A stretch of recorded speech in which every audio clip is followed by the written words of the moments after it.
I'm not hearing the music. Oh, let's see.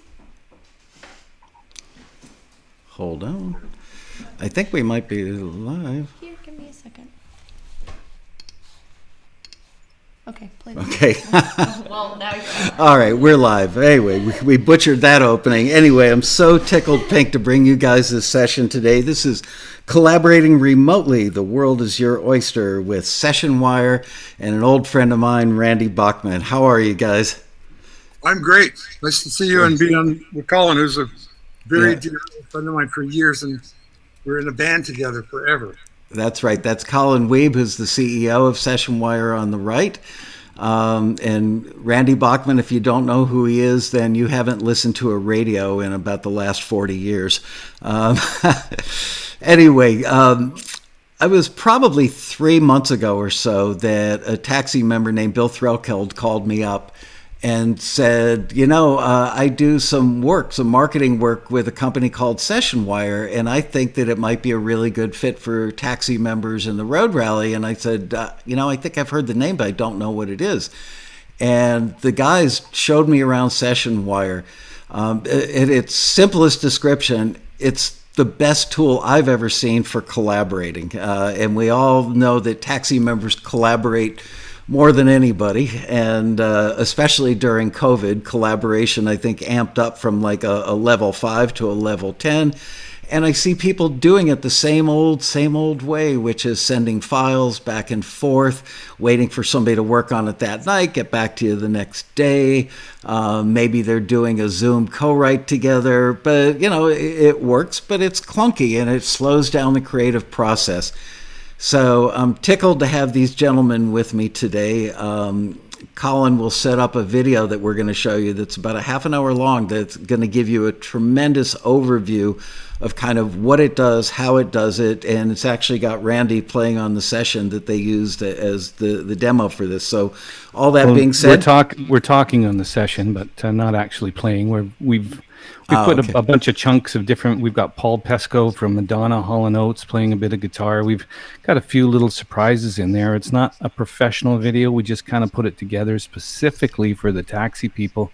And I know that for both Randy and myself, songwriting has been, the number one thing in our lives for many, many years. Randy, obviously, more so than myself. And what Sessionwire and its roots were about is about collaborating. There's the saying that we say when we're by ourselves in our studio and we're kind of playing around like, should it be this chord or that chord? There's no one to bounce it off. It's like, is this good or is this bad? You ask your dog or you ask your wife to come in and go, which one do you like better, the C or the A minor? And you just don't have this reference as you would with the collaborator. So, Randy, you've been collaborating forever. How important is that to the music that comes out at the end? Well, like most of the taxi members or songwriters out there, I'm real caveman, Flintstone, guitar, amp, tape recorder. Somebody would send me a note saying, would you play a solo or rhythm guitar or lead guitar on this song? Send me the track. So I get an MP3, I put it into my medium, which is GarageBand. I then play a couple of takes. I might do a comp, send them one or two tracks to comp, or send them a comp solo track. MP3, then they've got to get it and put it into their computer, back and forth. I've written songs with great guys who need a lyricist. He knows a great lyricist in Miami. We call her up, she's busy. We send her the track, we get it 3 days later. We have no input into the track. She's great, but it's not as if she's saying, here's a line for this little phrase, and let's repeat it each time because it's a pre-chorus and stuff. So there's something about collaborating live that's amazing. To get that instant feedback, to have something like Sessionwire. Every week I'd send you a zillion CDs with songs submitted for taxi, right? With those application forms and stuff. So this is much more instant, and to collaborate and get instant feedback on your stuff. And then each of you has a record of what each other did. It's time dated. There's your copyright thing. This song was created on this date. Boom. Nobody can dispute that. And there's a phone book that's going to be made. I think it might be available now that You want me on lead guitar, you want Sting on bass, you want Vinny on drums, you want so-and-so on Stevie Wonder harmonica. You call them up, are you free Friday at 4 o'clock? We'll pay you $5,000 to play a solo. Great. Call him up, he goes, he plays the solo, done. He gets his money through the Sessionwire banking system. Boom, you have Stevie Wonder on your album, Randy Bachman, Sting playing bass, and Vinny Colaiuta on drums. You know what I mean? It's like instant. And you could take your demo and send it to them and say, I want real drums. I want Jim Keltner on drums. You take away your drum loop, your Apple loop, whatever, and you get the real Jim Keltner playing drums. It's just, it's an amazing, amazing thing. It's like Facebook, which is for everybody. This is Facebook for musicians around the world. And there's many guys like me who belong to performing rights societies. You know, BMI, ASCAP, SOCAN, PRS, things like that. There's other guys who they're not even members yet because they're not getting any airplay. The only reason you belong to a performing rights society is radio airplay. They play you 3 cents or $3 a play, depending on their coverage and how big their wattage is on their station. And that's sometimes the only money you get as a songwriter because your record royalties are divided up 100 different ways and guys are taking chunks and there's no back end that ever split up. So you need to belong to a performing rights society. That's the great thing about this. You write your song, you send it in, bam. It's your copyright. It's a worldwide copyright. Instead of doing your copyright in Library of Congress, then one in Canada, then in England, you don't want some guy in Japan or Australia to steal your song. So you got to do worldwide copyrights, which is very expensive, where you're just doing demos that maybe go nowhere. I mean, people say to me, how do you write a hit song? I said, write 100. Somebody somewhere will like that one song. It'll baffle you why they like it, why it's a hit. This is the last song you played them. This was the 99th song. They go, that's the one. What? You had a song that Rex plugged, something about roses, the Kenny Rogers cut. Remember that? Yeah. Buy Me a Rose. Buy Me a Rose. Kenny Rogers said to Rex Benson, why didn't you ever play me this song before? And Rex looks up his book. He said, okay, I was in Nashville. I played it for you 5 years ago at Easter time. And then I played it 2 years later at Christmas time. 7 times, I believe that he heard it before he actually cut it. Never heard it. When he heard it, he went ka-ching, that was it. And then bam, these guys had a hit song. So it's all in kind of timing. And basically, like I said, you got to write 100 songs or a couple of dozen songs. My son and Tal and I just did an album. We wrote about 75 songs. Brand new that don't sound like the Guess Who or BTO or his solo or my solo stuff. We created a new kind of sound for us as Bachman and Bachman, the first basically father-son group that's 50-50 playing and singing together. And it was like really amazing to do that together and then throw away or give our producer was Ryan Hadlock, who does the Lumineers and Randy Carlisle. So he took our 50 songs, narrowed it to 25, narrowed it to 15. We got over the border, went to Woodinville, Washington, where Bear Creek Studios is, which is a legendary studio. And we cut 15 songs. We just got them back. They're all mixed and mastered. And you got to have that many songs. And yeah. even when we play our album, there's 13 songs. There's still songs that I don't crank up. I skip by them. Do you know what I mean? This is my own album. You're supposed to have everything too, but you don't. So collaboration is like really a very important thing. We can't fly, we can't drive, we can't travel, we can't go and have lunch like you used to do in Nashville. You'd write your song, go and have lunch at Nashville or something, go back, tidy up the last verse, couple of rhymes, couple of words, we're done for the day. You can't do that anymore. You can't go anywhere. So this is our new means of travel. It's like Star Trek. Scotty, let's write a song, and you do the song. I don't know if you remember this about me, Randy, but I started my career at Criteria Studios in Miami right around the time that Clapton was doing I Shot the Sheriff, the Eagles were doing One of These Nights, the Bee Gees were doing Jive Talking. And the one thing that I walked away from that building, I got to work around Tommy Dowd, Bill Simzik, people like that every day. the collaboration that happened under that roof from people coming in and out of each other's sessions, the engineering staff talking about, taking a speaker and using that to mic a kick drum, all that stuff. You're right. Collaboration in the moment in the same place has such tremendous value. And everybody today works in a home studio. They're isolated.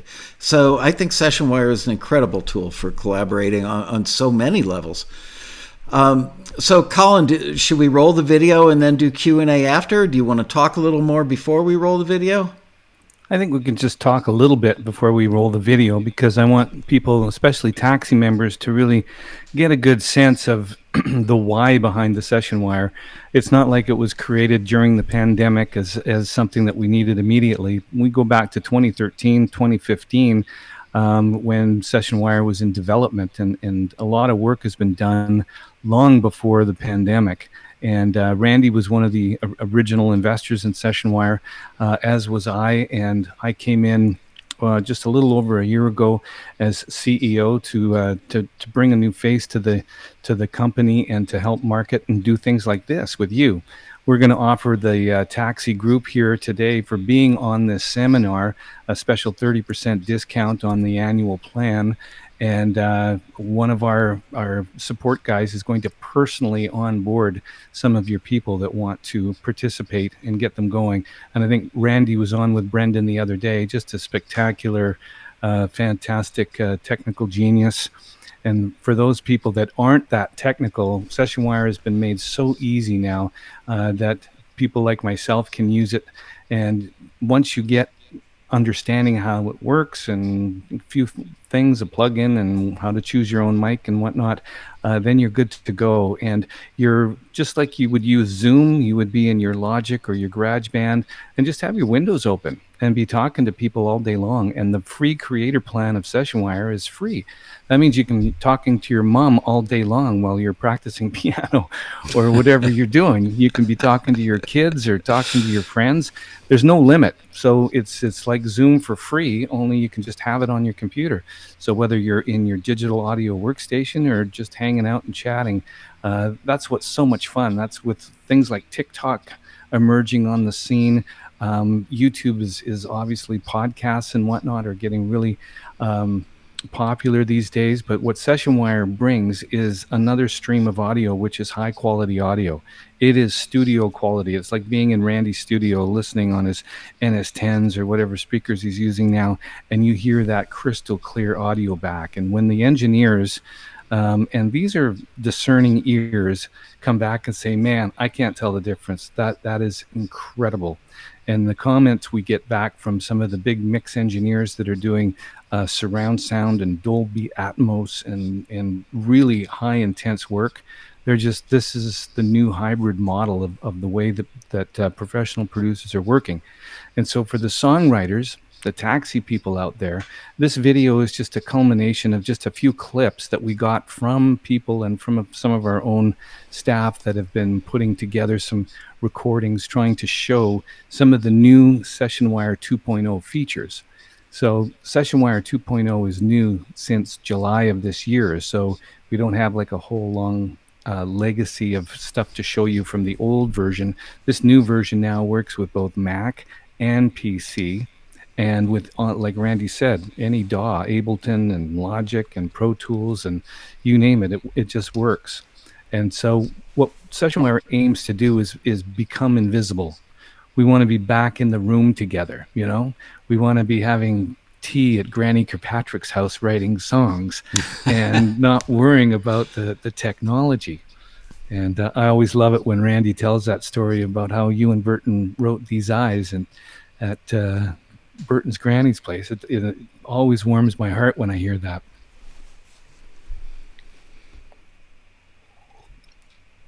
I've got to say, by the way, I was hoping you were going to say a little bit about it, but yeah, jump in there, Randy. I'm verklempt. What can I say? Oh man, these were actual special moments. Every Saturday morning, 11 o'clock, I'd go to Burton Cummings' house with little bits of songs, records I might have bought or borrowed, and we would try to write songs like Jagger and Richards, Lennon McCartney, Brian Wilson and Mike Love, Bacharach and David. I mean, our ultimate Bacharach and David song is These Eyes, right? Major, minor, sevenths here, there, and everywhere, with different roots on the chords. And Magic came out of the collaboration. We just did it every single time. So if you can have basically songwriting dates every Friday night or every Sunday morning, blah, blah, everyone's out of the house. Let's get together, Mike, and let's write a song for this Netflix series. And so you just have this, and then you save all your little bits and pieces. I want to tell somebody, I used to go to London and write 2 weeks at a time, then come home, then Nashville. I mean, I really wanted to be a songwriter. I'm a guy who plays in a band who wants to just be a songwriter. Every songwriter I meet wants to play in a band. But I would literally go to London with 5 song ideas and write with different people every day and come up with 20 different songs. Because whatever I played them triggered something cerebral or really deep in their heart or mind, and out came a song. I take those same ideas, a little chord progression, I take it to Nashville, write 10 different songs. So that's the thing about collaborating. You just make your little list of stuff and you pitch it out to people. And the same 1 or 2 ideas, you can create 4 or 5 songs, and they're not similar. You're not writing the same song. You trigger something else in your co-writer, whether it's male or female, different ages and stuff. Everybody has a different reaction to you play a record for anybody, everybody has a different reaction to it. You know, those of us who've actually met you, know you, the thing that I appreciate, I know that our mutual friend Ralph Murphy appreciated, was you are still, Colin and I talked about this actually, that you are still as excited today about writing and playing and doing what you do for a living as you were when you started. You've never lost the fire. And that's so rare. You know, people, I mean, somebody in the chat said you're a rock god. You are. I mean, you have like 25 hit singles, songs that are known literally in every language around the world, and yet you still have the enthusiasm today that when I knew you 20 years ago, and you were, fired up about writing. How do you maintain that? It looks like it's effortless for you. Well, I don't let anything else get in the way. Yeah. By that I mean substances. Right. Okay. That is an impediment to everybody. I've never smoked, I've never drank, I've never done drugs. Okay. There's a win and a win and a win. When you want me to be somewhere, I not only show up, I'm on time. Whoops, something's feeding back there.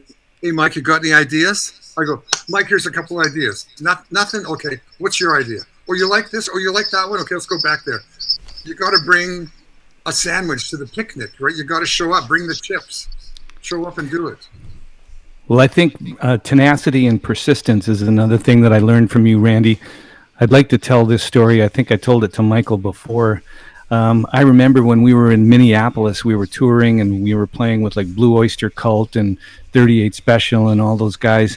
And I remember we had a day off and it was snowing outside, and you came and knocked on my door. And you said, hey, what are you doing? I said, nothing. I got a day off. He goes, I need you to help me put tapes in envelopes.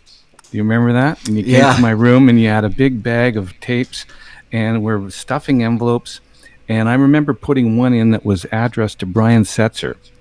And I put it in there and I looked at it, and in my head I said, Brian Setzer's got all these songs from the 50s he could record. He's a great songwriter. Why would he want to do one of Randy's songs? That's what went through my mind.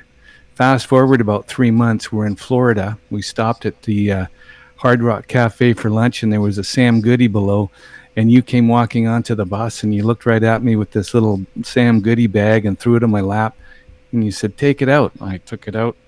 Right on the back, Can't Go Back to Memphis, Randy Bachman on the Stray Cats CD. And right there, it was like, poof, that's tenacity. That's persistence. Yep. And I love to tell that story because that made an indelible mark on my sort of songwriting heart. Cool. Yeah. You are a legend among not just your fans, but among those of us who know you professionally for your work ethic and your love of your craft. Hey, and the best is yet to come. Awesome. My new stuff is, I'm very proud of it. It's really great. How long did you and Tal work on it? We basically started in the shutdown like two years ago. We have a great lawyer in Nashville named Jim Zumwalt. Oh, yeah.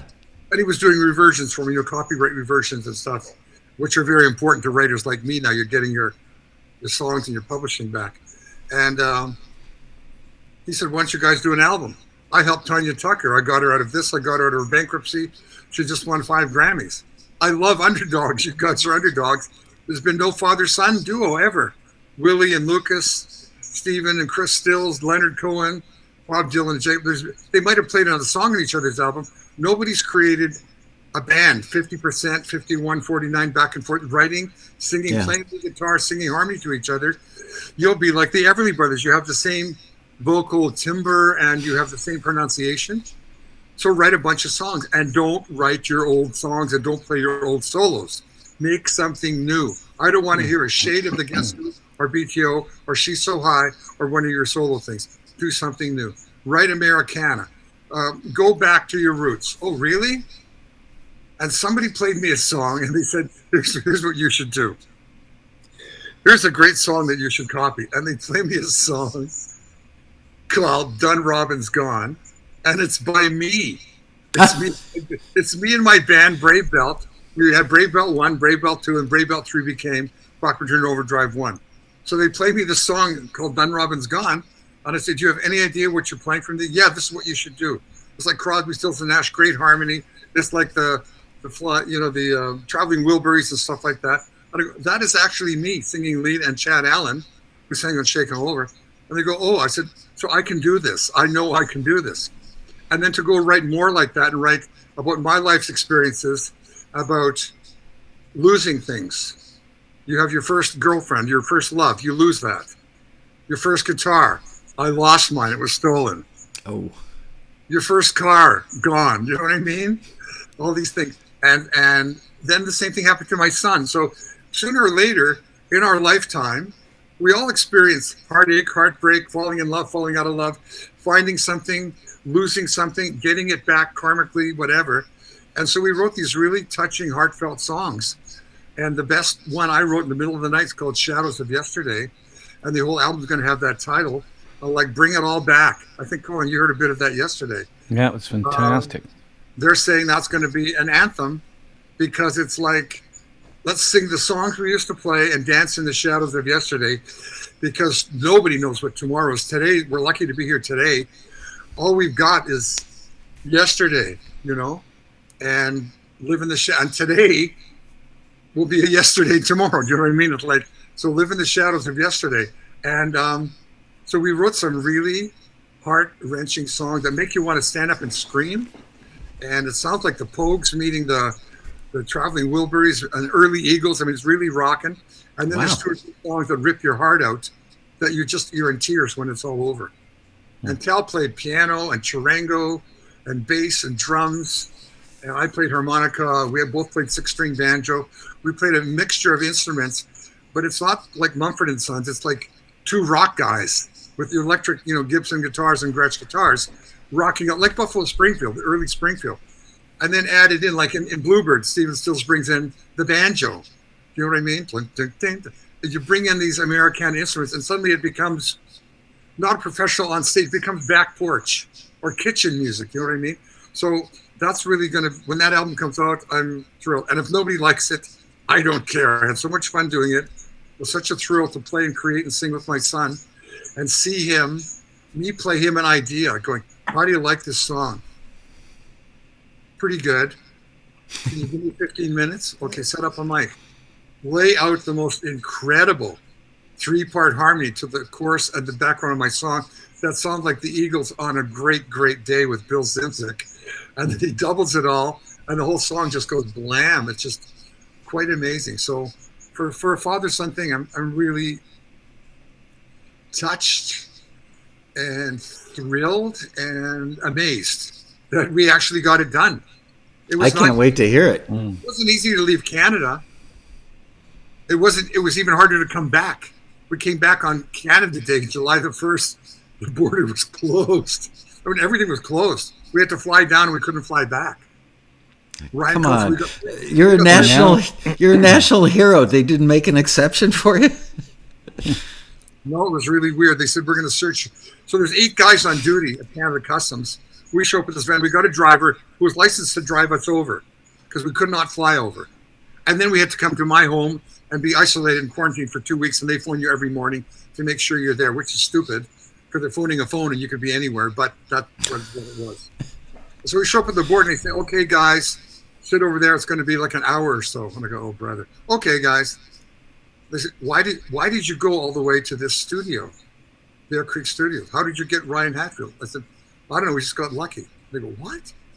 We got lucky. I cold called this guys who produced Ho Hey, Ryan Hatfield. Gee, do I know his dad? Yeah, Joe Hatfield. He used to work at Casement Studios.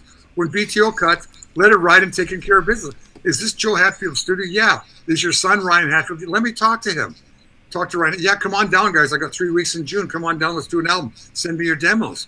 So all of this was really weird cold calling and people saying, yeah, can you fit into 3 weeks? Can you fit this here? Yeah, we'll do anything. And so all these things happen in a way serendipitously as getting my Gretsch back after 45 years. Amazing stories. I want to hear about the Gretsch story. I remember when I was at your house, you showed me, you might still have, or at the time, you had the largest collection of Gretsch guitars of any person on the planet Earth, and you had your barn made out of rammed earth, if I remember correctly, and you had like hundreds of Gretsch guitars in there. So you lost your Gretsch and got it back, 45 years later? Yeah, it was the first guitar I had. I mean, I wrote these, I played Laughing These Eyes, Undone, American Woman, No Sugar, Taking Care of Business. Every note on Taking Care of Business is that Gretsch guitar.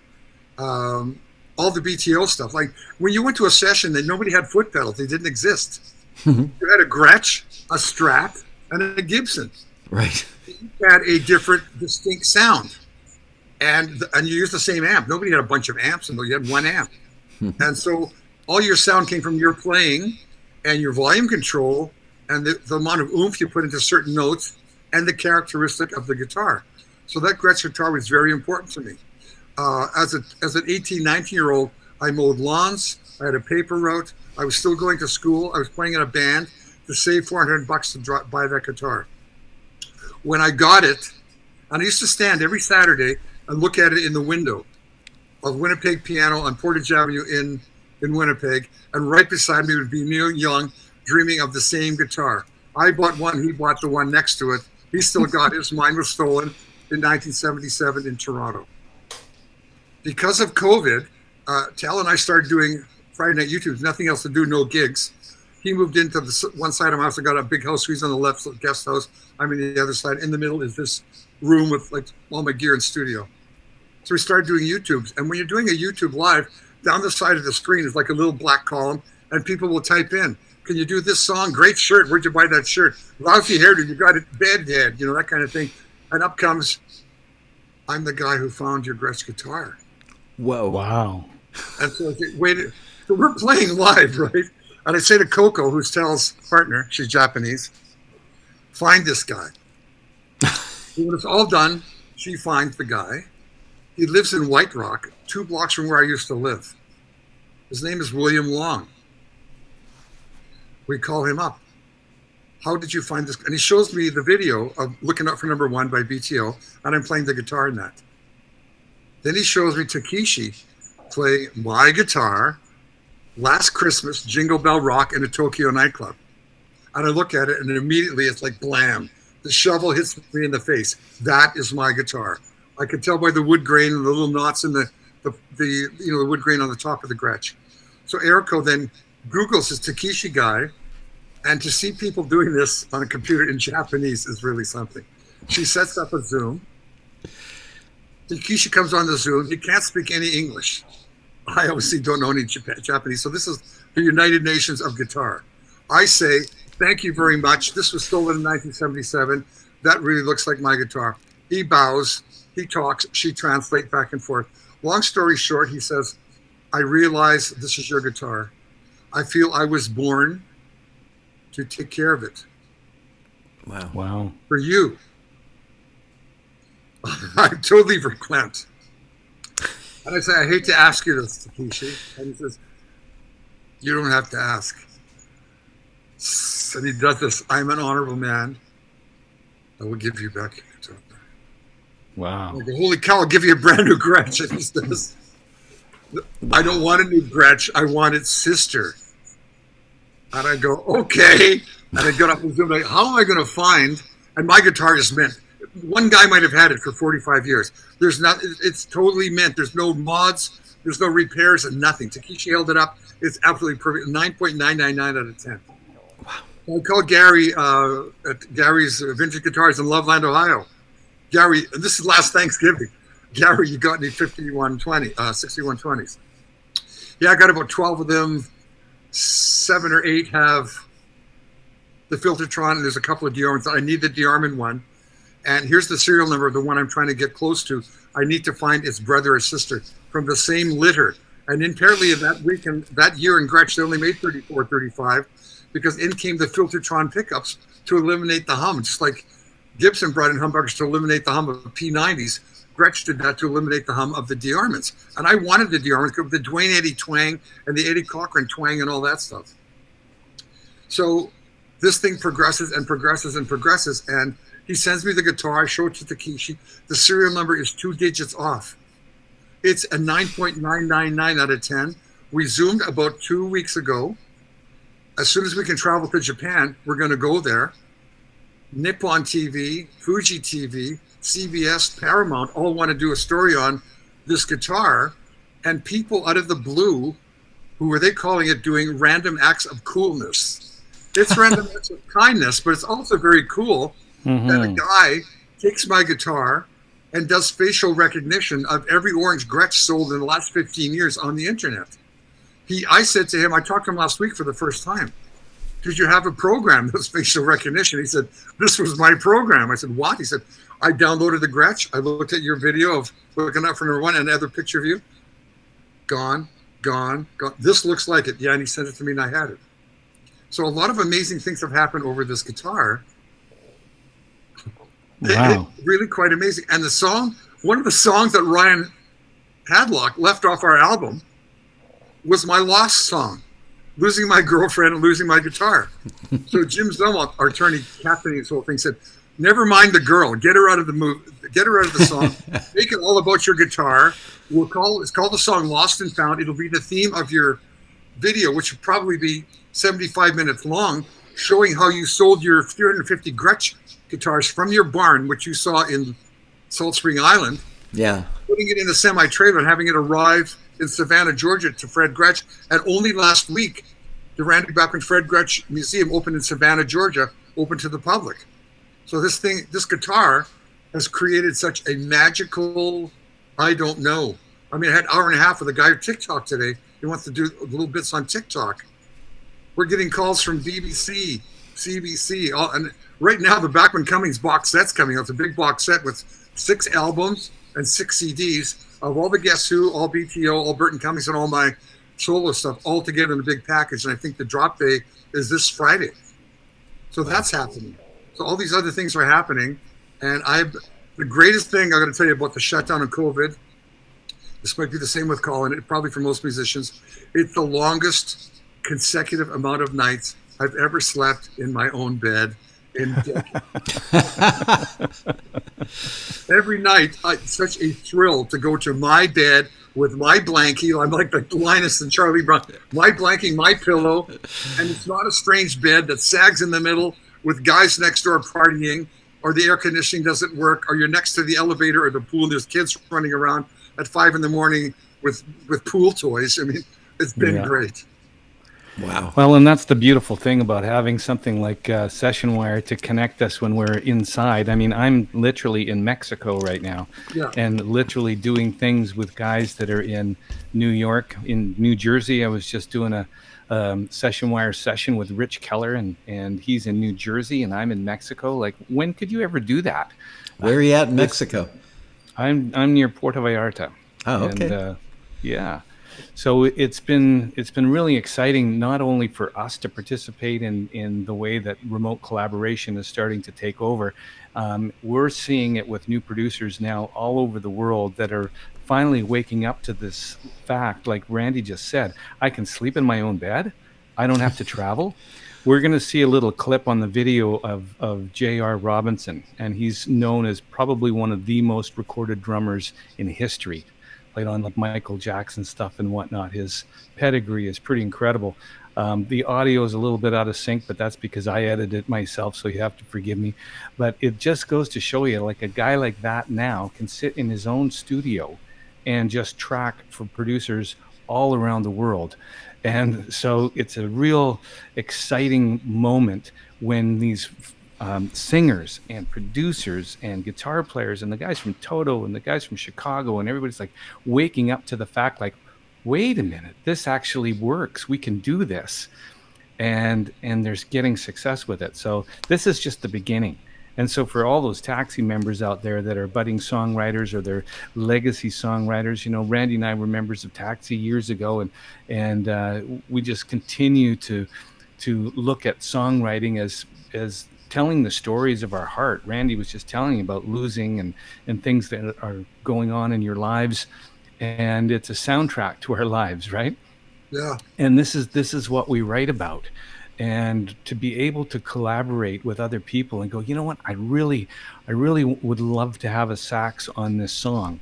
And so I called up Prince's sax player, Adrian Crutchfield, and I said, would you play a sax solo on my record? And we got on Sessionwire, and he did.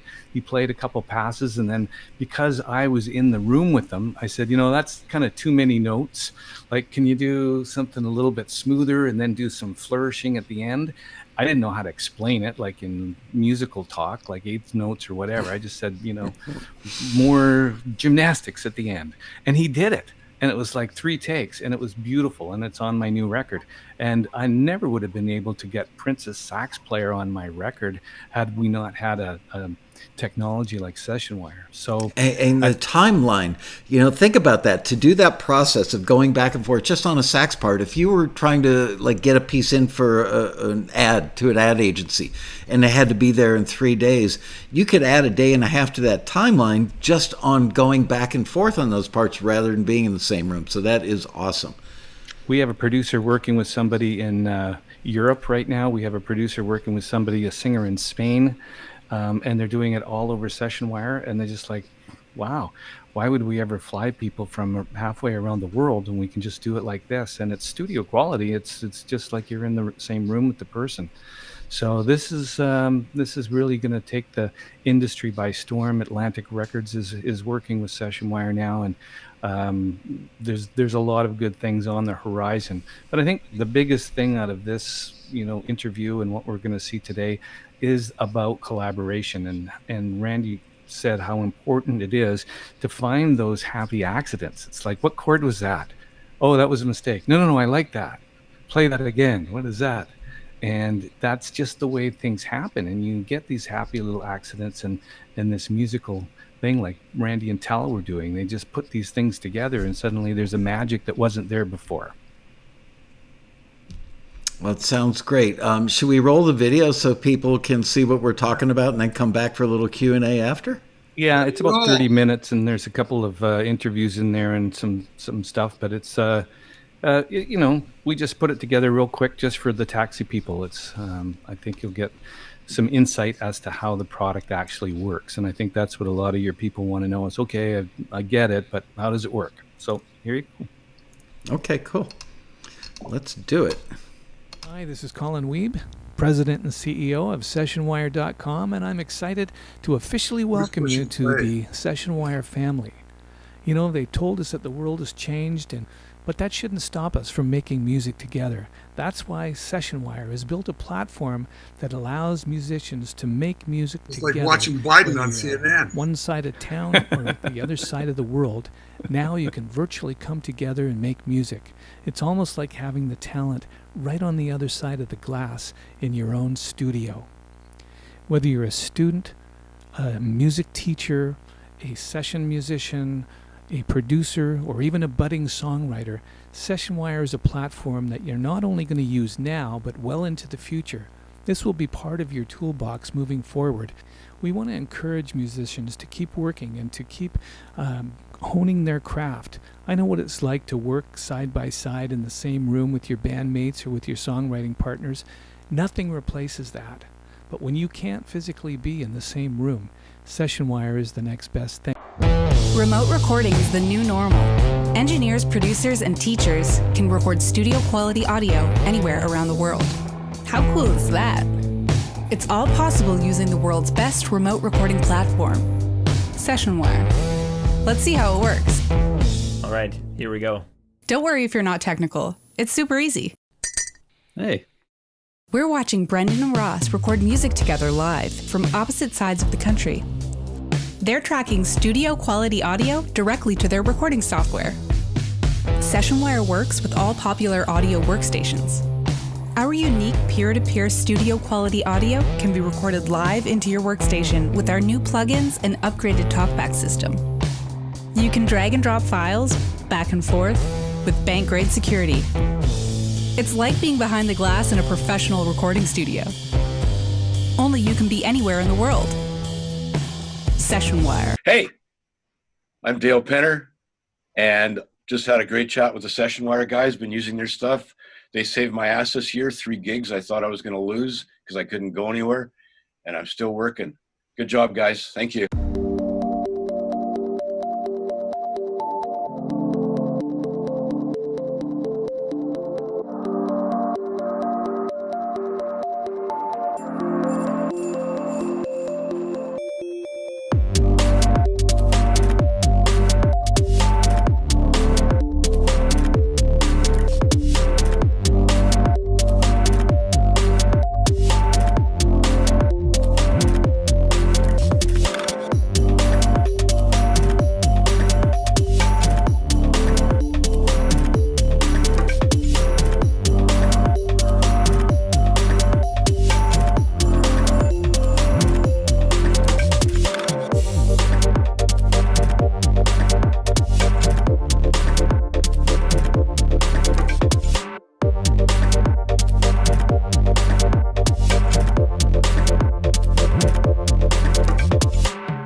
Recent session, and I'm going to open up Sessionwire Studio. And there I am.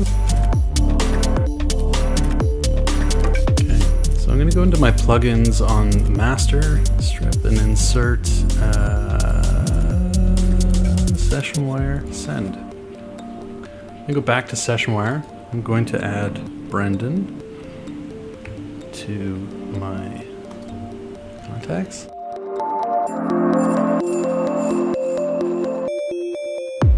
Hello. Hey, how's it going? Pretty good. How about you? Pretty good. What you been working on? I got some drums here. You want to check them out? Absolutely. Let's see. Oh, yeah. Sound okay? Yeah. Send them on over. Let's see what it sounds like with my guitar parts here. All right. I'll send you a quick mix down. There we go. Here they come. Amazing. You can see the status bar.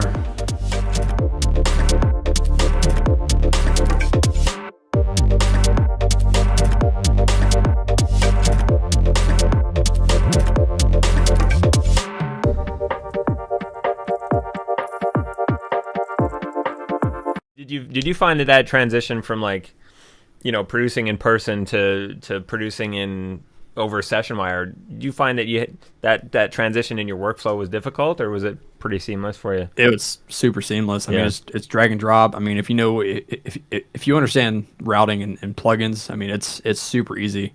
I mean, I on my end, I literally just had the Sessionwire receive plugin on a stereo aux, and I was just feeding that to an audio track just because I wanted to record anything on my end. Mm-hmm. And they just had the Sessionwire send plugin on their master, which I created a template and I zipped it up sent it to them, and they opened it up, and then we were working in my template that I sent them. Perfect.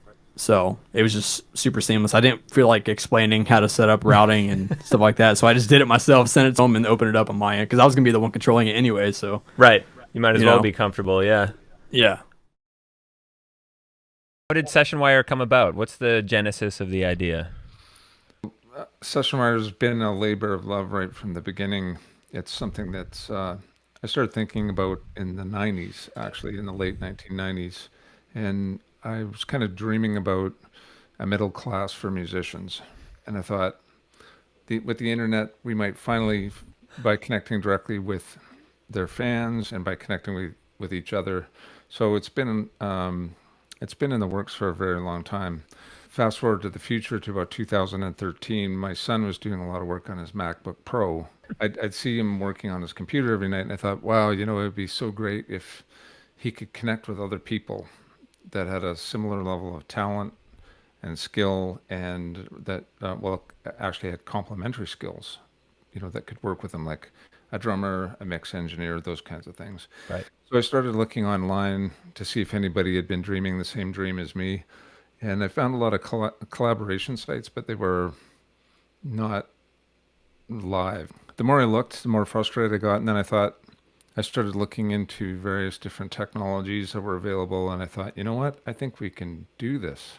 I think we can pull together a tech stack and actually make this happen. Then that night, I think it was at the dinner table, I just said, Sessionwire. That's it.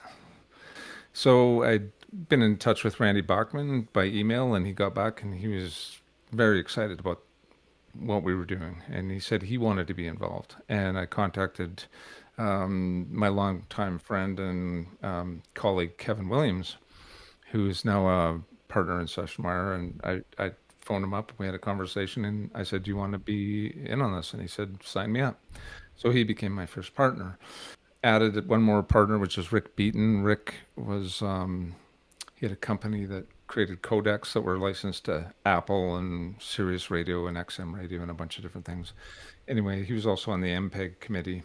Really very bright, talented guy when it comes to audio engineering, and so he came on as a third partner, and we raised some money. We started working on the product. Really, when the pandemic hit, it was an inflection point for us because a lot of people like the idea of remote recording, but it really wasn't on their top 10 list. They had established workflows. It's like, well, why should I do this? It seems like it's complicated, or I don't really need this right now. Well, when the pandemic hit, I was answering hundreds of emails, and sometimes from like first thing in the morning till late at night.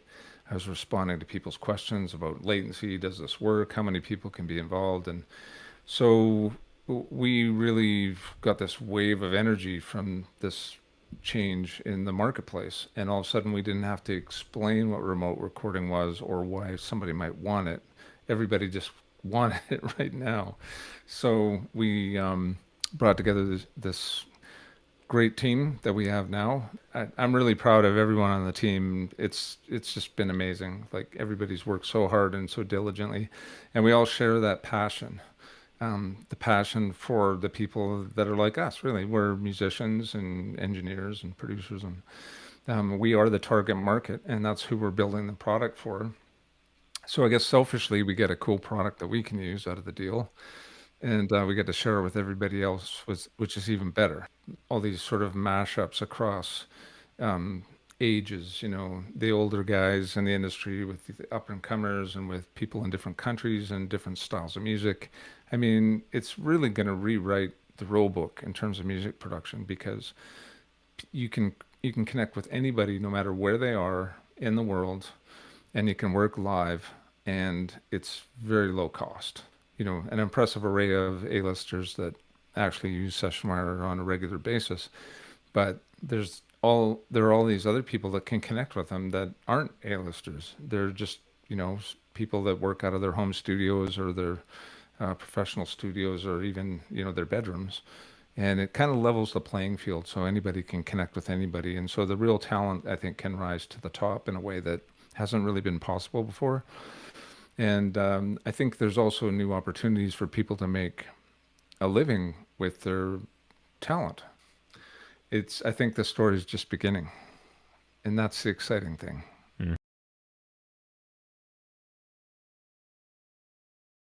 So if I hit play here, just let me know if you can hear this. Yeah. Oh yeah. Yeah. Oh wow, that sounds great. So that's all good? That's fantastic. That sounds great. It's amazing, right? Yeah, it's nice, and it's got nice balls to it. It's round. It sounds great. Yeah. Obviously, your product is great about that because you're able to work with people elsewhere and get the people that you want to work, and not have to fly in at the excess money because the money's just not there anymore. Well, you raise an excellent point about what Sessionwire can offer people, and that's you can have access to talent wherever they are without the cost of travel and accommodation, and also the scheduling cost. For instance, we did a whole recording with J.R. Robinson on the drums, and they filmed the whole thing, did it all on Sessionwire. But somebody who's a monster drummer like J.R. Robinson, he's at one point he had the moniker the most recorded drummer in history, and he has his drums all set up and mic'd, and he's there. He's good to go. Pick up the sticks. Let's do this. So any type of musician that is a session player, wants to play on other people's recordings, if they dial in their home base, whether it's a guitar player, bass player, drummer, or vocalist, whatever, if they dial in their home studio, they now have access to a global marketplace of people that would want to use their services over an application like Sessionwire. So that's incredible, because it's incredible for you as a producer, because you can find somebody in Nashville or Quebec or London, England, or Australia that's the perfect artist for the track that you're producing, and they don't have to go anywhere. Hey Paul, Kevin, how you doing? Hey man, how's it going? Doing Good. great. I'm just here in the studio messing around with some guitar tone. Excellent. So what I'll do is I'll send you I'll file transfer you, head drop the reference mix I got of the song for you. I'll just drag it over here to your side and send it to you. There it is, downloading here. Okay, yes, I see it. Yeah, good. And then you can just drag that onto your session. Okay, Kevin. So I downloaded that track, Yeah. and I dragged it over into a Logic session. Yeah. And I'm pretty sure this is the section that you're talking about right Yeah. here. Let me play that for you.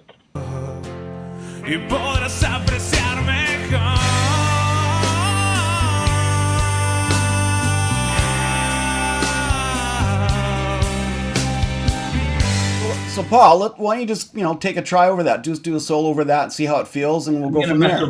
I'll mess around a little. Let's see what see what you come up with. Okay.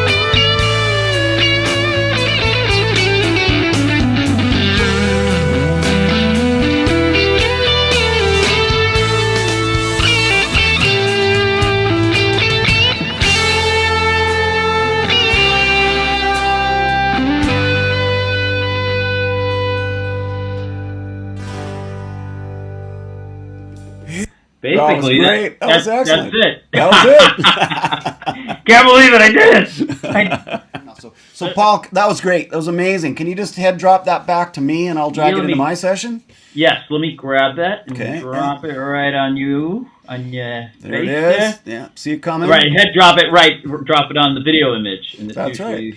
Kind of a cool little Sessionwire terminology we're working on, this head drop thing. So I like it. I like it. Like file transfer, like Dropbox built in, but we'd like to call it the head drop. Right, exactly. And it's the image. It's like we're like talking heads now in the studio. That's right. So I'm saving it to my desktop here. So there it's done. That's good. All right, Paul. So I'm just going to drag your file in here, and we'll play it back and see how it sounds. All right. So bring it in here. All right, let's give it a listen. And move it into place there, and I'll just start from where the solo. Just before the solo. Yeah. Here we go. Y podrás apreciar mejor.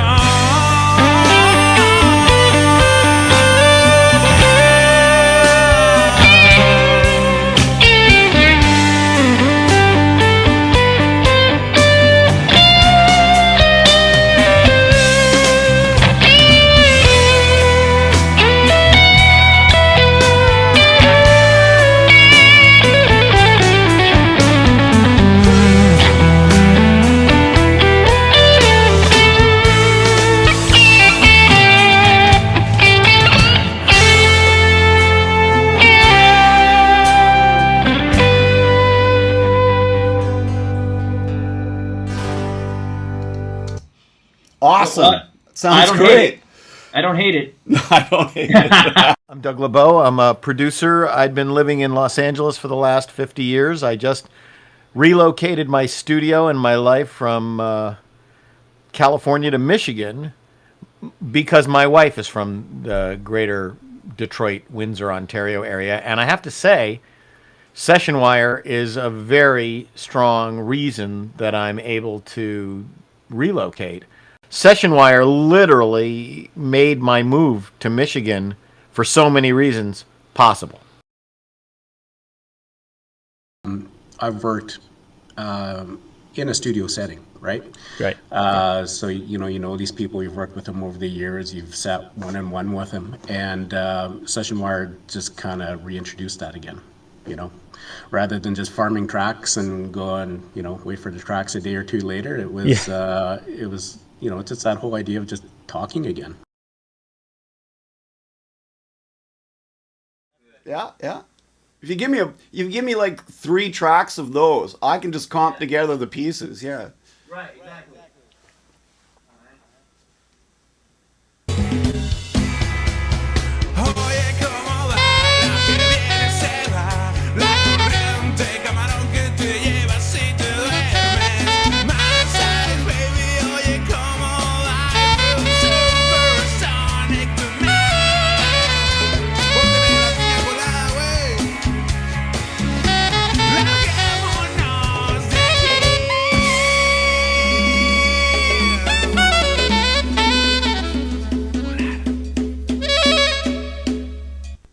That'll work. Yeah, so for anyone that is familiar with Sessionwire, why don't we talk about what's new in Sessionwire 2.1 for a second here as we're moving left to right. I'm seeing some big bouncing grain meters. The meters are meant to help troubleshoot, so you can see you're getting signal effectively into Sessionwire. If you're seeing your meters bounce, that means you're getting signal into Sessionwire, and if there's an issue, it's likely not related to your side of the call if you're seeing your talkback meter bounce, like mine is. Yeah. The high-quality audio meter will also bounce if we, play. Well, here, let me just try that for you on my end. I think I've got everything sort of set up here. You got that? I got that. Yep. Nice. It's great. So, the meters are new. You can turn them off by heading up to the little sprocket icon. You can turn them off, turn them on if they're distracting. There's a little mute button there too. Yeah, and there's a hotkey for that too, right? T, I believe, will turn the talkback on and off. On and off. Sorry, I cut my own signal there. Sprocket icon again. We'll see our little talkback auto mute switches, which are now separated into local and remote talkback auto mute. So if Ross wanted to play me something but didn't want to hear my microphone come back to him, he would just turn on his remote talkback auto mute. And that way he could still talk over his playback and I can hear it, but I could listen to it on speakers and he wouldn't get the feedback through my microphone. So I guess we can hit the network diagnostic window really quick. Yeah, we've expanded that quite a bit so that you can see the health of your network connection. It'll show the network round-trip time, not the audio round-trip time. There are extra factors that enter into that, like buffer size and hardware latency and things like that. So it shows you basically the time it takes for a packet to get from me to Ross and back. and I'm going to scroll over to my master fader. And if you use a master fader or a master mix aux or bus in your DAW, it doesn't matter what it is, you can throw the Sessionwire send plugin at the end of your effects chain on that master bus, and whatever touches that master bus will end up streaming to the other side of the connection. So I'll hit play, and we'll see if you can hear this. Yep. Right? So that's the easiest way to get up and running.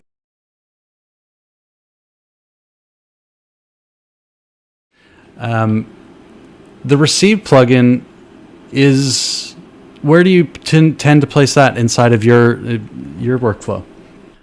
So in my Pro Tools session here, I have a whole folder, the new versions of Pro Tools, you can group tracks together in a folder. So I have a folder called Sessionwire, and every track that has to do with my talkback and audio going in and out of Pro Tools is in that folder. And I just have a stereo aux here with the Sessionwire receive plugin on it that, you know, if I choose to record it, I would just send it to another audio track and record it. But I just usually listen to what's coming in on that aux. So it's routed straight to my output.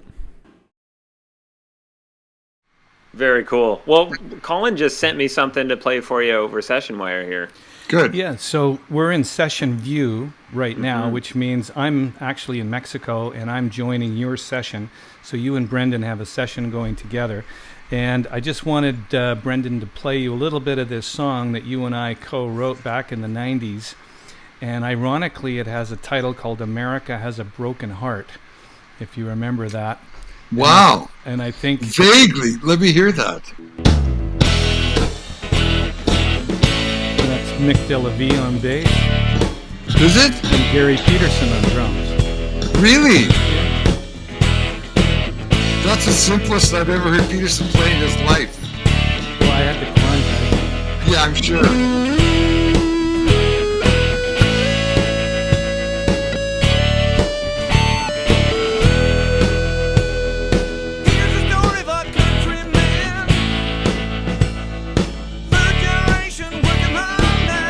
Is that you singing, Colin?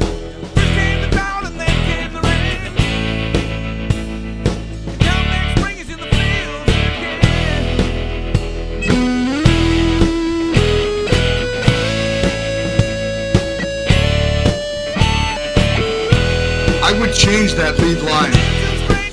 I was hoping you'd say that. Yeah, I like the rest of the track. It's really good. But that is such an old retro sounding lick. I would play a more modern thing and less like American Woman. I would make it like right now. Testing 1 2. We got Jay Berto, Jenna, basically Kurt, Chris Shannon's. He's here. He's got his camera muted. He's just tinkering around. We're all kind of just getting set up here.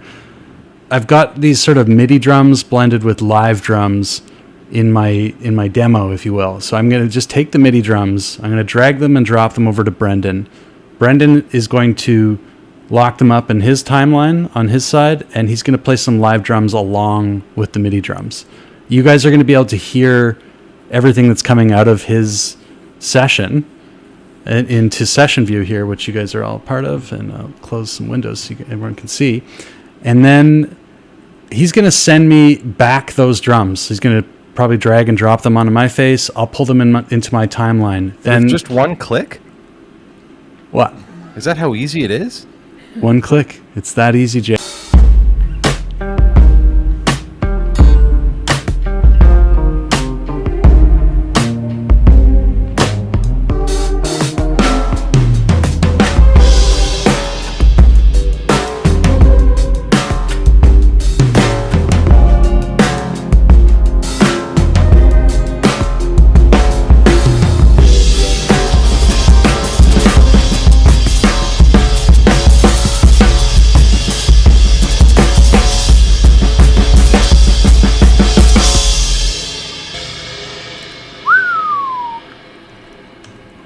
Very nice. Ew. Yeah, boys. That's nice. Weird without anything else going on. Yeah. I love it. I love that it sounds great already. It sounds great. It's so cool that we could just be sitting here listening to that take as if we're in the control room. That's the feeling. It's like he's on the other side of the glass and we're hearing it come back. So it's like you really are in the studio. Yeah, I love it.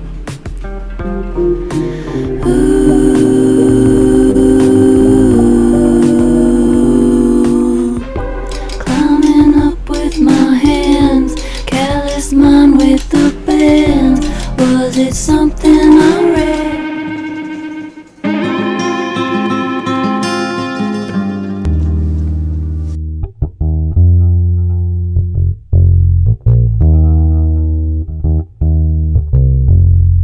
I'm just actually going to drag and drop this mix splits folder onto your face here. And you'll see it's, if you look at the top of the Sessionwire application window, it's now Downloading. It's downloading. And so that's a zip folder of the Automatically just threw this file into my computer. Yeah. And it'll prompt you in 2 seconds where you want to save it. It defaults to the downloads folder, but it'll give you a chance to save it somewhere else. You want me to lay down piano on this? Go. Let's hear it. I would love to.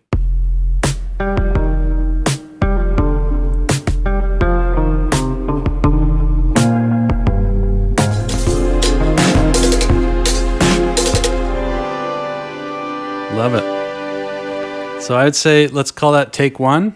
Okay. And you can just mute that and pull it down to another track. So it's starting.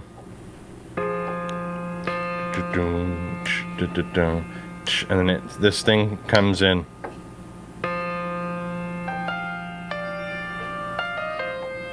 Right. And then.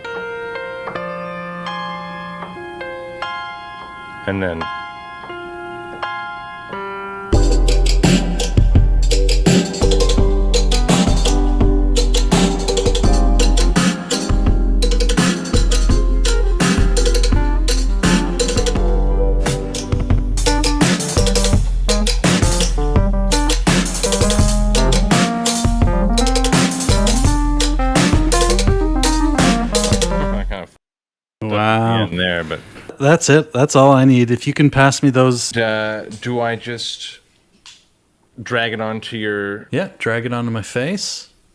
Okay. Get it? I did. Lightning fast. Lightning speed. And it's so fast that I didn't think about it. It's called SW. Oh yeah, there it is. MIDI.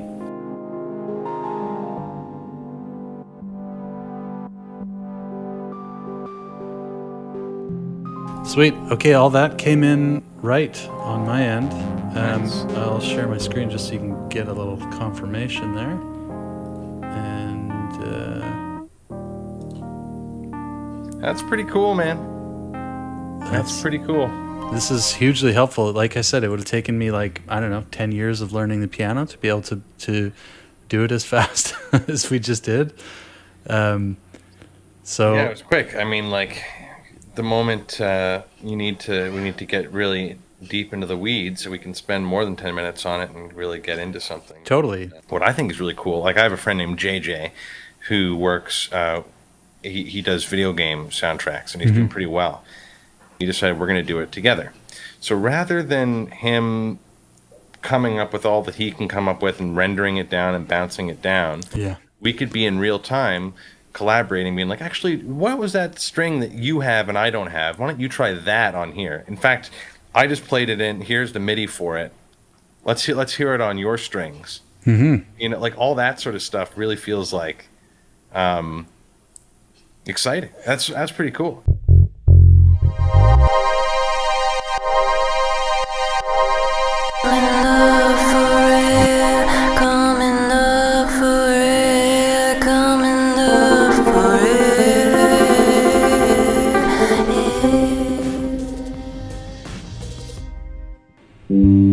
People making friends on Sessionwire, you know? We're going to record this drums on this tune that we've been working on. Okay. It's called Save You. And there's no vocal on it right now, but we're going for a really solid drum track. Going for a real solid drum track on it. So, John, you with me? Yeah. Okay, I'm going to send it to you. Here you go. From the count.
like to thank everybody at Taxi for checking out Sessionwire on this live stream. And as an offer to you for joining us for this stream, I'd like to offer to personally onboard you to Sessionwire when you sign up for our artist member plan. If you go to community.sessionwire.com, sign up for your free creator plan, and upgrade to the extended features for the artist plan, I'd be glad to meet you on Sessionwire and give you a tour of how things work and what's coming. So in order to get started, all you need to do is download the app. There's some videos below that will show you exactly how to connect it with your own interface.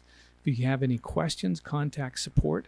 We'd love to also hear your feedback and figure out ways of making Sessionwire better. We know this is new uncharted waters, and so we're in this together. So stick with us, and I'm really encouraged to hear what kind of music you're going to create when you start calling your friends and bringing them into your Sessionwire community. Thanks for being a part of it, and I look forward to hearing Do you have a studio in your house? Like, how big is your place? Is it like 3-bedroom condo? All right, we're back live again. Wow. Unbelievably impressive. I was watching a million questions in the chat, and your guys are doing a great job of answering them. By the way, I wanted to mention to you, Colin, that Tom Stillwagon, our head of A&R at Taxi, hooked up with Sessionwire the other day and was onboarded by Brendan and said that it was incredibly professional, helpful, easy to understand, and thought it was a great experience. I just want our members to know that Tom had that experience, and I'm pretty sure you will as well. Fantastic. Well, thanks everybody for watching that video. It gave you a little taste of Sessionwire right from the beginning, to installing it, to dragging and dropping files back and forth, to tracking drums, we tried to give a little bit of everything. We missed out some of the mixing section where you can actually do mix reviews so that you can be sitting right beside your engineer as he's mixing. So a lot of cool things that you can do with Sessionwire. And like I said at the end of the video, go to community.sessionwire.com and sign up. And we have a special code for Taxi members. I think it's Taxi21. So if you do upgrade to the paid artist plan, you'll put that code in on checkout, and you'll get a 30% discount up until next Friday. So we're ahead of Black Friday just for the Taxi folks. But we'd really like to have you on board, because more and more songwriters means it's more and more people that we can collaborate and connect with. So it's all in our best interest. But the creator plan is free, and get on there and start your profile. And great. Randy, thanks Bria for your patience. I'm sorry, Bria just threw the link up in the chat. Oh, fantastic. So do you guys want to chat a little bit more? Maybe Randy, most embarrassing thing that ever happened on stage, and best show you ever played? Okay, the most embarrassing. I love this one. I'm in my band Iron Horse, which was not a big band, but we had a top 20 record in Billboard. Had a #1 in Italy. But Carl Wilson loves the track, and he asked me to open for the Beach Boys. So it's a 3-day weekend. It's like the Spectrum in Philadelphia. It's like big places where they play hockey, like 18, 20,000 people. And that was the era that BTO was wearing, or I was wearing even after BTO, nudie clothes. You know what those are? White pants with big green clovers on, or a pink shirt with cactus. Oh, right. Yeah, that guy, he designed country wear for a lot lot of big country stars. I remember that. Porter Wagner. So ZZ Top had it too. And we thought, we didn't do anything on stage, so we had to look like rock and roll clowns or something, right? We weren't the greatest looking guy. So anyways, I have on a pink shirt and white pants with a big clover leaf on the leg. And I'm at the front of the stage, and I start a song with a wah-wah pedal, and I'm hitting the guitar with a drumstick, which I would start American Woman with. Okay. And a guy throws on the stage a cup that looked like Coca-Cola. It was full of mustard. So it hits me right above the knee on my right leg, and it looks like a baby diaper has exploded. And it's running down my white pants. And the whole band is like kind of at the stage side. I'm supposed to be there doing this Jimmy Page moment, like with a drumstick on my guitar. And I had on real red and white shoes that had leather soles and nails. So when and this is like a whole thing, like 12 ounces of yellow mustard. When it hits my sock and goes into my shoe, I start getting shocks because I'm on the stage and the water in the mustard is making shocks come through the nails because I have real leather soles. I'm kind of jumping around on stage like this. And I finish the thing, the whole band comes on, and basically I look like an absolute mess. To top it all off, I point at the guy and swear at him. And he reaches on stage, somebody lifts him up. He unplugs my wah-wah pedal, puts on his jacket, and walks out the door. Oh, my God. I'm not even plugged in anymore. I run off stage. I get my normal street jeans, come back on stage, plug directly in with no wah-wah. And that was like a very, very, very embarrassing moment. To say the least. There's a picture of this. Man, would I love to get that. That's one of these stories that I need collaboration. But with the Beach Boys, it was in the late 70s, 78 or 79. That was my most embarrassing. Man, you get a lot of stuff stolen. You might want to get insurance from, what's the name of the company? Music Pro. Yeah, you should talk to them about getting a little insurance on that. And also, why did some guy have a cup that big filled with mustard? I mean, he might have been the only person in the history of humanity to have that much mustard in like a styrofoam cup. Well, he obviously got it to throw on stage. Yeah. Oh. Did you get... I've heard this thing. I'm being on stage. I hear this thing going, pew, pew, and I look, and it's golf balls bouncing off the back wall, and guys are actually throwing golf balls at you. So you get hit with a golf ball in the eye or the forehead, you're down. You're going down. Yeah. I played places like Harpo's in Detroit, which is a biker club where they all go and fight. And in front of the stage, they have chicken wire, so they throw bottles and golf balls at you. So like rock and roll is a dangerous game.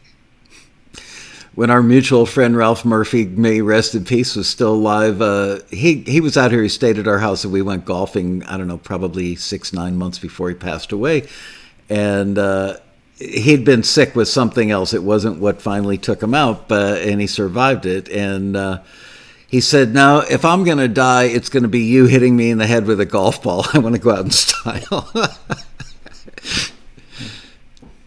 So what was the best show you ever played? Like biggest crowd or best feeling you guys had about how well you did? Well, it was the Guess Who reunion that happened in early 2000, where we got like 5 of us together. Burton Cummings, me, Bill Wallace on bass. It was replaced Jim Cale, Gary Peterson on drums, and Donnie McDougall on guitar. And we were great. We were like Buffalo Springfield. Like a couple of lead guitars, Burton on piano and flute, and actually rhythm guitar. Great harmonies. Fantastic. We got asked to play the SARS Fest, which was in Barrie, Ontario, but basically you would say it was in Toronto. But Barrie had the big speedway. So with the Stones, AC/DC, Rush, Justin Timberlake, the Guess Who, 500,000 people. Stage was about 12 feet high, and I'm about 6 feet high. So my eyes are like 18 feet high off the ground. And all you can see from all the way to the left, all the way to the right, to the horizon is people. It was just amazing. My daughter, who lives in LA now and can't leave, then was maybe about, 8 or 9. And she was at the side of the stage. And I said, what was it like in the middle of taking care of business? When I said, clap your hands. I want to hear some noise. And 500,000 people cheered. And she said, all their hands looked like a big box of McDonald's French fries. Because it's summer, they're all tan, and all their hands go up in the air, so they're sticking up in the air. So for a kid that's that young, this is what she relates to. Yeah. All these, 1 million hands, basically, from 500,000 people up in the air clapping. That was a really big, phenomenal show for me to be able to go there and do my songs there. Wow, that's loud. It's very loud. Gosh, okay. What does it feel? Do you ever get nervous? I mean, you've probably played more shows than most rock stars. Do you ever like walk out and go, holy crap, look at all those people? No. Never. I've made up a word. I get anticipatious. I anticipating. I just want to get out there and rock and hit the first chords and get that instant adrenaline rush. Because there's nothing like that rush that comes. Doesn't matter how bad you feel, or your back aches, or you've got a headache, or you've slammed your finger in the car door, whatever. You get out there, the adrenaline kicks in, you rock, you collapse after the show, basically, or you've got aches and pains. But we all have like stops now. We've got chiropractors, masseuse, trainers everywhere we go now, because we're like old race cars, old race horses. And you need a pit crew, basically. Put your wheels back on. Yeah. That's so funny. Yeah, Randy's always early too. He's always the first one at the bus, first one ready to go, first one at sound check. Let's go. I don't doubt that for a minute. He's Mr. Taking Care of Business. Come on. Well, I remember one embarrassing time we were doing American Woman, and we had done a long 2-hour show, and I had to go to the bathroom so bad. We did Taking Care of Business as the last song, and we all went off the stage. And it was one of these big hockey arenas, and they had the doors at the back where the Zamboni comes in and out. And so I just slipped out the door and went around for a whiz at the very back of the arena. And just as I was coming back, somebody closed the door. And I couldn't get back in. And I'm banging on the door. Of course, nobody could hear me because the kick drum was going boom, boom. And Randy had started playing American Woman, which is going to be the last song. And I'm nowhere to be found. I went around to the very front of the arena, and I'm trying to go through this crowd, and the guy wouldn't let me in. And I could hear, where's Weave? Where is he? And I'm kind of moving through the crowd and finally got there. But that was a bit embarrassing. But played a long American Woman intro, probably the longest he played for a while. Were you the singer? Yeah. So they couldn't do the song without you. That's great. Oh my God, your heart must have been racing. Oh, it was. I was like, what? Oh, all good. Well, thanks for having us on here, Michael. I know it's been great talking to you on the prequel, and there's been a ton of chatter in the chat. A lot of people interested in using Sessionwire for writing songs and going to the next level. And of course, always getting together and having a chat with Randy and hearing what's going on in your world has been a wonderful afternoon. Thank you. Oh, thank you for doing it. Yeah, Thanks, Colin. Randy, thank you for doing this. It was great to see you. It's been much too long, and Colin, thank you. I mean, I'm such a big fan of Sessionwire, and seeing that video today made me realize more things that it can do and the ease with which it does it than I even realized before. So I encourage everybody. I mean, not just because these guys are a sponsor and they made your tickets to the Road Rally free, but you know me, I don't sell sponsorships to companies that I don't think our members can actually get real value out of. I think this is mind-blowingly revolutionary. That you guys love to collaborate anyway. You might as well do it the best possible way you can, and I don't know any better way than this. We didn't mention this, but how about online learning with no lag time between the teacher and the student? Witness testimony. Yeah. Deposition. Somebody wants to be hidden in a room in a shadow, they can testify. The uses for this are CNN, Fox, they ask somebody a question and they get this. And then they answer. Right. You could sell zillions of these. Every Fox and CNN and MSNBC, everybody who's interviewing people, everybody is in their own home now. They all have this lag time, and there's no lag time in Sessionwire. I think that's the cool thing. That's the cool thing, is that you're discovering new ways of working together, and it's the high quality audio which makes the difference, in the peer-to-peer connection, which means you don't go to the servers in the sky. You go right from your computer to your computer with your collaborator. So that's the big difference. That's what none of the competition has, and that's why that high quality audio, when guys hear it, you saw them on the video, they just go, wow, yeah, how does that work? How do you get that? And a lot of people are talking, it's going back to like the 50s, of making 45s. And when guys were getting together and making records and enjoying collaborating and putting them out there themselves. And it's a whole new industry and a whole new world. And I think Sessionwire is a hybrid that's going to help people, create a new economy for musicians that hasn't been there before. Absolutely. I'm going to have to show you when Robin mentioned the musician middle class. I actually have an article that was published in Music Connection back in the late 90s or early 2000s. I wrote an article about the coming musician middle class. Wow. And so my ears definitely perked up when I heard Robin mention that. And hats off to Robin and the techies that built this thing. I mean, just brilliant. By the way, I want to address an issue that you may want to jump on as well, which is latency. People are saying, well, you mean the whole band can't jam together? And your guys did a great job of answering the issue of latency. So just as I understand it, it's peer-to-peer. It's computer talking to computer, not going through a million servers everywhere.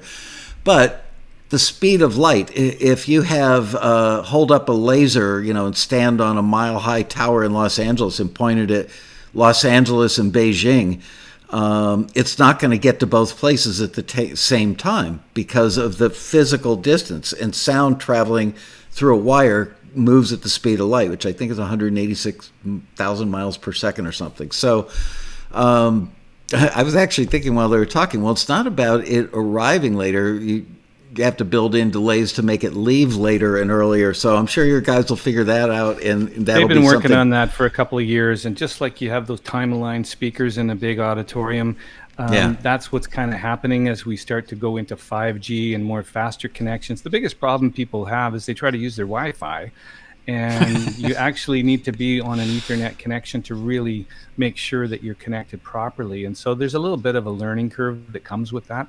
And the real fact of the matter is most people don't jam together that way right now when they're making records anyways. It's like the rhythm section will do their tracks and then you'll overdub the bass. It's just like they do in Nashville.